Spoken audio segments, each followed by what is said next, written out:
ഓം ശ്രീ ഗണേശായ നമ. ഓം ശ്രീ ഗണേശ ശാരദ ഗുരുഭ്യോ നമ. ഓം പീതാംബരം കരവിരാജിത ശംഖചക്രകൗമോദകീ സരസിജം കരുണാസമുദ്രം രാധാസഹായമതിസുന്ദരമന്ദഹാസം വാതാലയേശമനിശം ഹൃദി ഭാവയാമി. ഓം നമോ ഭഗവതേ വാസുദേവായ. ഓം ശ്രീകൃഷ്ണായ പരബ്രഹ്മണേ നമഃ. ഹരി ഓം.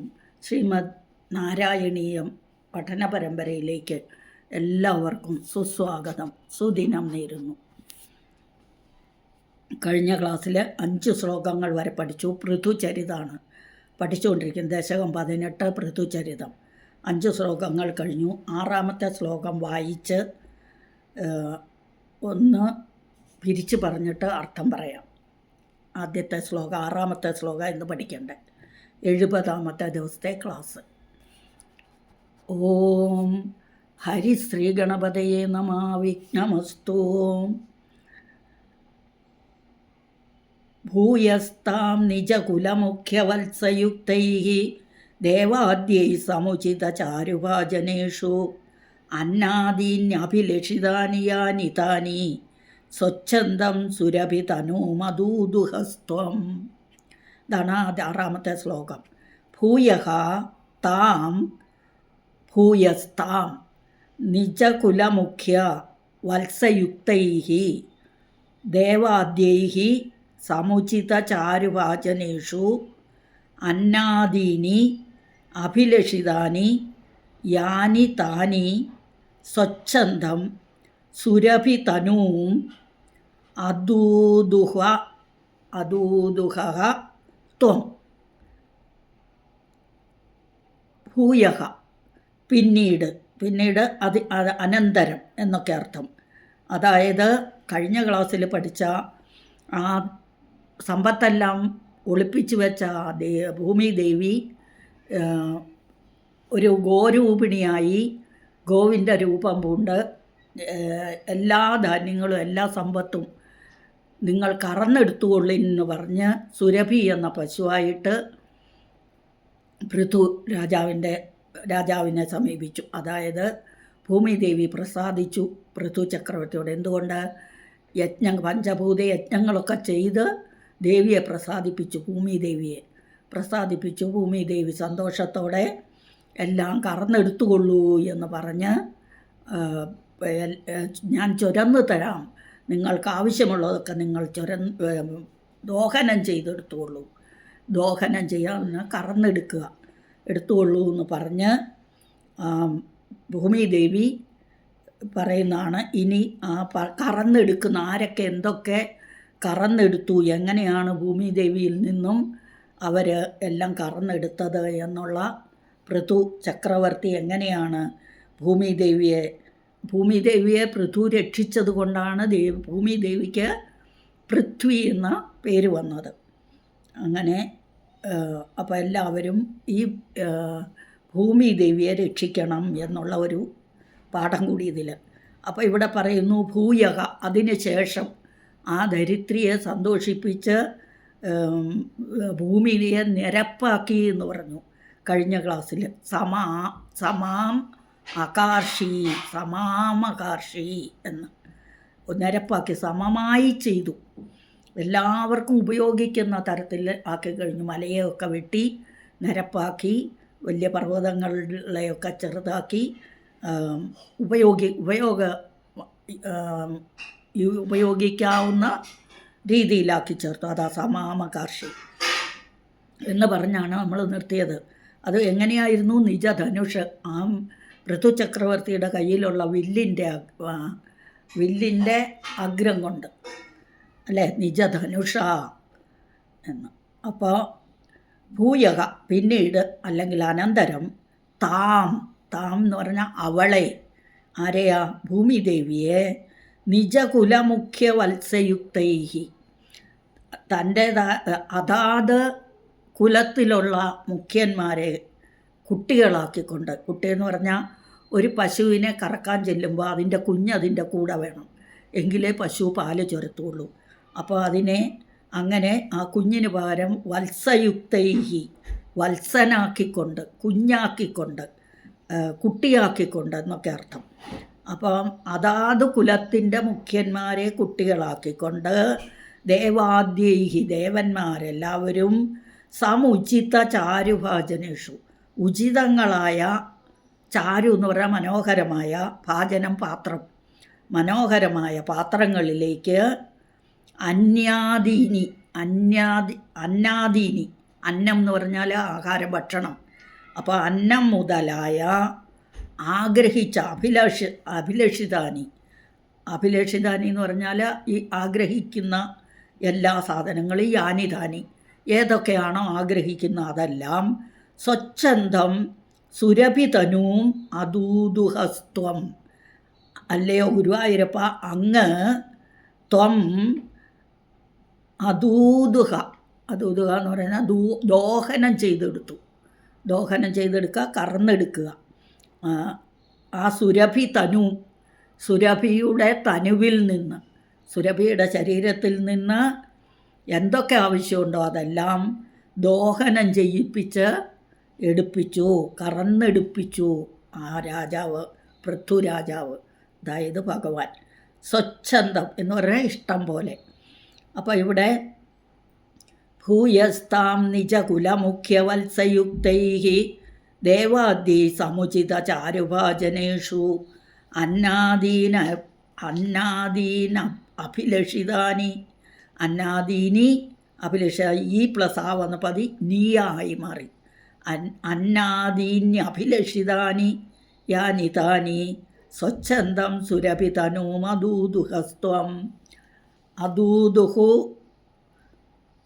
ത്വം എന്ന് പറഞ്ഞാൽ അങ്ങ് കറന്നെടുപ്പിച്ചു. അപ്പം എന്താണ്? അനന്തരം പൃഥു ചക്രവർത്തിയാകുന്ന അങ്ങ് ആരാണ്? ഭഗവാൻ. സുരഭി എന്ന ദിവ്യഗോവിൻ്റെ രൂപമെടുത്ത് ഭൂമിയിൽ നിന്ന് അവരവരുടെ ആ സുരഭി എന്ന പേരിലാണ് ആ പശു അറിയപ്പെട്ടത്. അപ്പോൾ ആ പശുവിൽ നിന്ന്, ആ ഗോവിൽ നിന്ന് അവരവരുടെ കുലമുഖ്യന്മാരെ പശുക്കുട്ടികളാക്കിക്കൊണ്ട് തങ്ങളുടെ ഇഷ്ടപദാർത്ഥങ്ങളെ കറന്നെടുത്തു. എങ്ങനെയാണ് എടുത്തതെന്ന് പറയുന്നത്? പൃഥു ചക്രവർത്തി തൻ്റെ കുലമുഖ്യനാകുന്ന മനുവിനെ കുഞ്ഞാക്കി, അതായത് കുട്ടിയാക്കിയിട്ട് പാണിയാകുന്ന പാത്രത്തിൽ, കൈയാകുന്ന പാത്രത്തിൽ സകല സസ്യങ്ങളെയും കറന്നെടുത്തു. അപ്പോൾ പൃഥു ചക്രവർത്തി മനുവിനെ കുട്ടിയാക്കിയിട്ട് സസ്യങ്ങൾ കറന്നെടുത്തു. ഋഷികൾ, മഹർഷിമാർ ബൃഹസ്പതിയെ കുട്ടിയാക്കിയിട്ട് ഇന്ദ്രിയങ്ങളാകുന്ന പാത്രങ്ങളിലേക്ക് ഛന്ദസ്സിനെ കറന്നെടുത്തു. ദേവന്മാരാകട്ടെ ഇന്ദ്രനെ കുട്ടിയാക്കിയിട്ട് സ്വർണ്ണപാത്രത്തിൽ കറന്നെടുത്തു. പിന്നെ അസുരന്മാരാകട്ടെ പ്രഹ്ലാദനെ കുട്ടിയാക്കിയിട്ട് ഇരുമ്പ് പാത്രങ്ങളിലേക്ക് സുരയെ കറന്നെടുത്തു. മദ്യം കറന്നെടുത്തു. ഗന്ധർവന്മാർ വിശ്വകർമാവിനെ കുട്ടിയാക്കി അല്ലെങ്കിൽ കിടാവാക്കിയിട്ട് മധുര സംഗീതം കറന്നെടുത്തു. ആദ്യത്തെ ശ്ലോകം. രണ്ടാമത്തെ ശ്ലോകം വായിക്കാം. ആറാമത്തെ ശ്ലോകം കഴിഞ്ഞു. ഏഴാമത്തെ ശ്ലോകം. ആത്മാനം യജതി മഖൈസ്ത്വയിത്രിതാമന് ആരബ്ധേ ശതതമവാജിമേതയാഗേ സ്പർദ്ധാലു ശതമഖയേത്യനീചവേഷഃ ഹൃത്വാശ്വം തവ തനയാത് പരാജിതോഭൂത്. ആത്മാനം യജതി മഖൈഹി ത്വയി, മഖൈസ്ത്വയി ത്രിധാമന് ആരബ്ധേ ശതതമവാജി മേധയാഗേ സ്പർദ്ധാലു ശതമഖ ഏത്യ നീചവേഷഃ ഹൃത്വാശ്വം തവ തനയാത് പരാജിതഃ അഭൂത്. ആത്മാനം എന്നിവിടെ പറഞ്ഞത് എല്ലാവരും ഭഗവാനെ പൂജിക്കുമ്പോൾ ഭഗവാനെ തന്നെ പൂജിക്കുക, തന്നെ. അതാണ് അങ്ങയെ തന്നെ, അല്ലയോ ഗുരുവായൂരപ്പ. ത്രിധാമൻ എന്നൊരു സംബോധന, 3 ധാമങ്ങളെയും ധരിക്കുന്നവനെന്ന ഈ 3 ലോകം, ത്രിലോകങ്ങളെയും ധാമം ചെയ്യുന്നവനെ ആത്മസ്വരൂപ എന്നൊക്കെ അർത്ഥം. അങ്ങയെ തന്നെ യജതി യജ്ഞം ചെയ്യുന്നു. മഖൈഹി, മഖൈ എന്ന് പറഞ്ഞാൽ മഖം യാഗമാണ്, യാഗം ചെയ്തു. തൊയി, അങ്ങയാൽ അങ്ങ് അല്ലയോ വിഷ്ണു, അല്ലെങ്കിൽ ഗുരുവായൂരപ്പ, ത്രിധാമൻ, പൃഥു ചക്രവർത്തിയാകുന്ന അങ്ങ്. മഖൈ തൊയി ത്രിധാമൻ ആരബ്ധേ എന്ന് പറഞ്ഞാൽ ആരംഭിച്ചപ്പോൾ, ആരംഭിച്ചപ്പോൾ, യാഗം ചെയ്യാനും യജ്ഞം ചെയ്യാനും ആരംഭിച്ചപ്പോൾ, ശതതമവാജിമേധയാകെ, 100, ശതതമം 100-ാമത്തേത്, 100-ാമത്തെ അശ്വമേധയാഗം. വാജി എന്ന് പറഞ്ഞാൽ അശ്വം, കുതിര. അപ്പം മേധയാഗം, അശ്വമേധയാഗേ, 100-ാമത്തെ അശ്വമേധയാഗം ആരംഭിച്ചപ്പോൾ സ്പർദ്ധാലു ശതമക, സ്പർദ്ധ എന്ന് പറഞ്ഞാൽ ജലസ് എന്നും മത്സരമെന്നും അഹങ്കാരമെന്നും ഒക്കെ ഉണ്ട് അർത്ഥം. അപ്പം ജലസിയായ ഒരു 100 അശ്വമേധയാഗം ഇന്ദ്രൻ നടത്തിയിട്ടുള്ളത് കൊണ്ടാണ് ഇന്ദ്രന് പേര് ശതമഖൻ എന്ന് വന്നത്.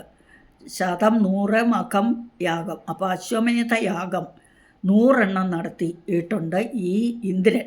പക്ഷേ ഇന്ദ്രന് വേറെ ആരും ആ പദവിയിലേക്ക് വരുന്നത് ഇഷ്ടമല്ല. അപ്പോൾ അസൂയ കൊണ്ട് അല്ലെങ്കിൽ അഹങ്കാരം കൊണ്ട് നീചവേഷം കിട്ടി. അതാണ് ഏത്യ എന്ന് പറഞ്ഞാൽ വന്നിട്ട് നീചവേഷം,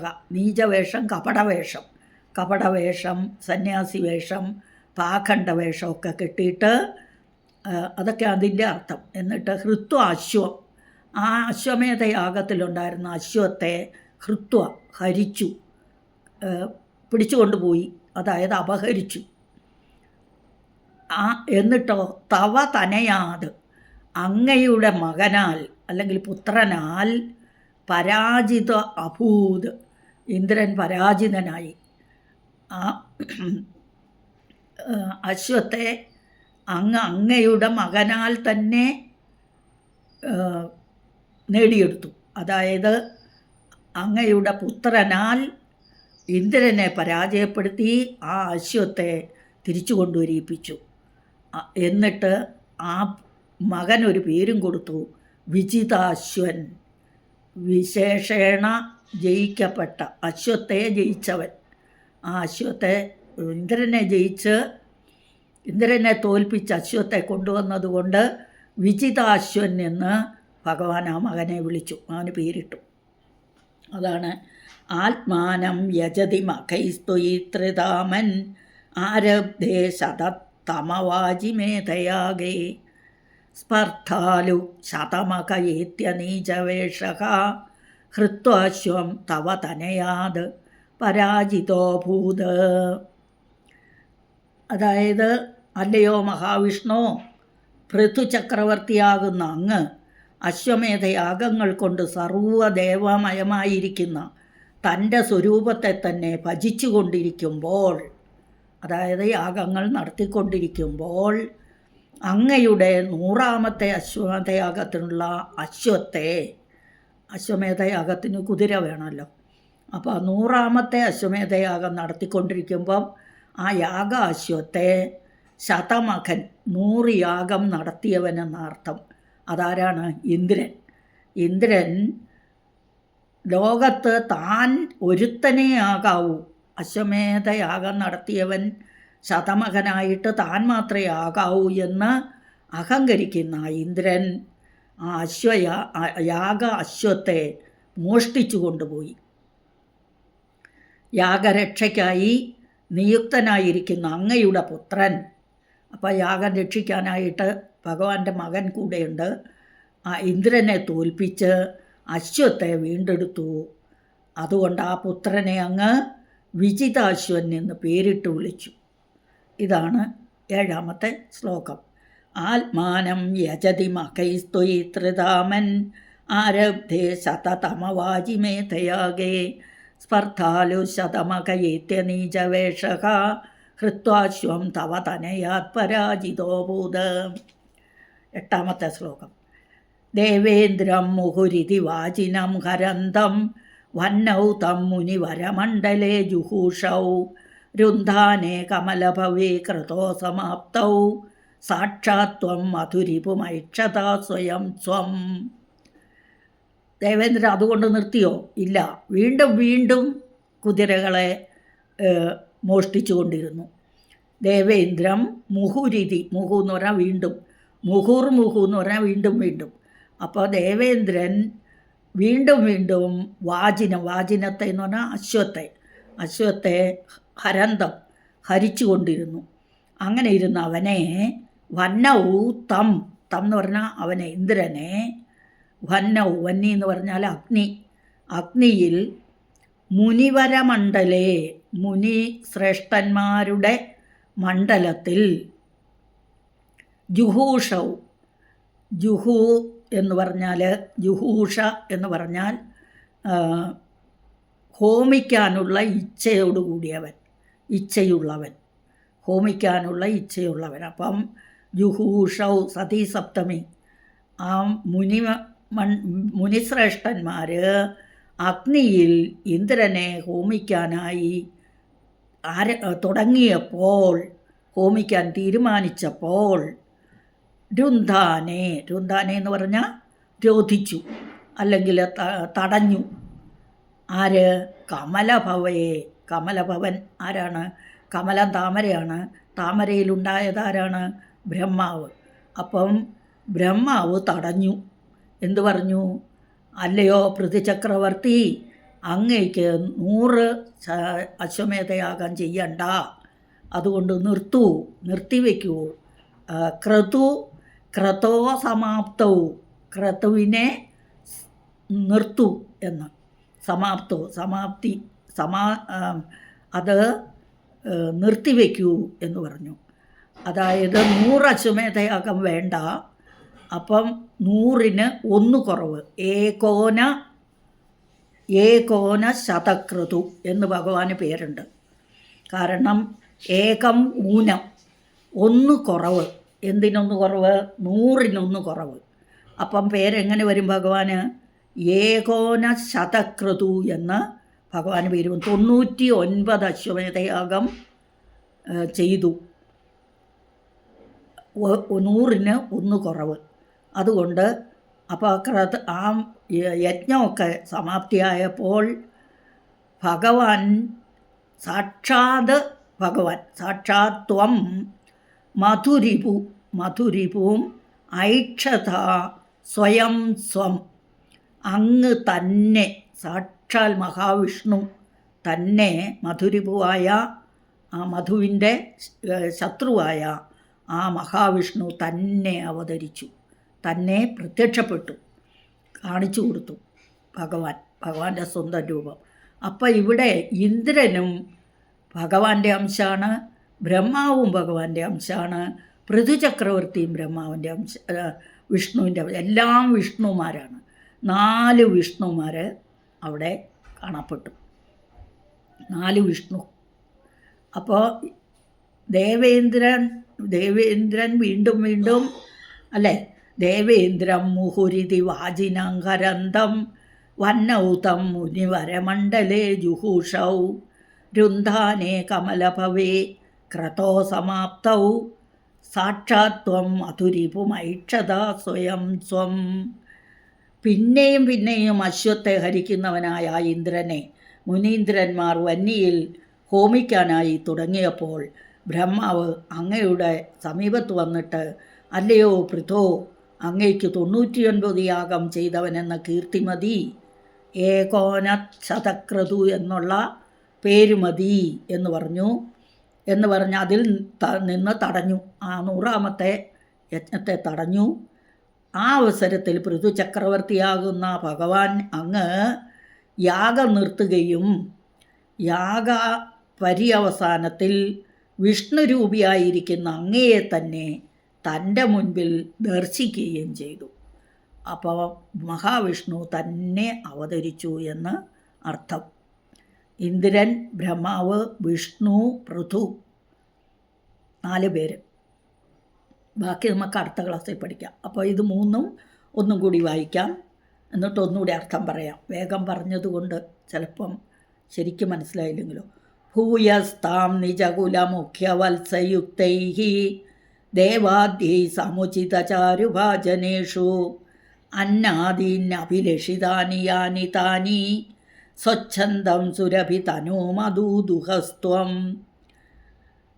സുരഭിതനൂം അദൂദുഹ ത്വം, അതാണ് സുരഭിതനൂം അദൂദുഹസ്ത്വം. ആത്മാനം യജതി മഖൈസ്ത്വയിത്രിതാമൻ ആരബ്ധേ ശതതമവാജിമേധയാഗേ സ്പർദ്ധാലു ശതമഖയേത്യനീചവേഷഃ ഹൃത്വാശ്വം തവ തനയാത് പരാജിതോഭൂത്. ദേവേന്ദ്രം മുഹുരിതി വാജിനം ഹരന്തം വന്നൗ തം മുനിവരമണ്ഡലേ ജുഹൂഷൗ രുന്ധാനേ കമലഭവേ ക്രതോ സമാപ്തൗ സാക്ഷാത് ത്വം മധുരിപുമൈക്ഷതാ സ്വയം സ്വം. അടുത്ത ക്ലാസ്സിൽ വരും വരേക്കും ഹരി ഓം നാരായണ. സകലം ശ്രീകൃഷ്ണാർപ്പണമസ്തു.